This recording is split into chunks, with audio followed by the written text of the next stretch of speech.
కథ మలుపు తిరగబోతుంది. ఎవరు మలుపు తిప్పబోతున్నారు? సాక్షాత్తు దేవుడే యోసేపు జీవితంలో కలుగు చేసుకోబోతున్నాడు.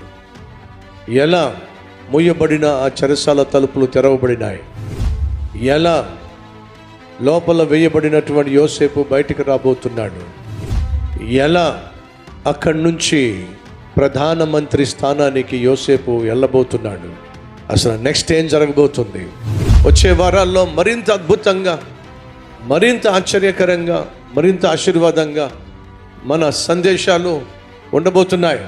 వచ్చే ఆదివారం మొదటి ఆదివారం కనుక ప్రభు వల్ల ఆరాధనలో పాల్పంచుకోవడానికి సిద్ధపడి రండి. మొదటి ఆరాధన ఉదయం 6 గంటలకు, రెండవ ఆరాధన ఉదయం 9 గంటలకు, మూడవ ఆరాధన మధ్యాహ్నం 12 గంటలకు, నాలుగవ ఆరాధన సాయంత్రం 6 గంటలకు. స్థలం YMCA Shivaji Nagar, Sardar Patel road, near clock tower, parade ground, metro station ప్రక్కన, YMCA సికింద్రాబాద్.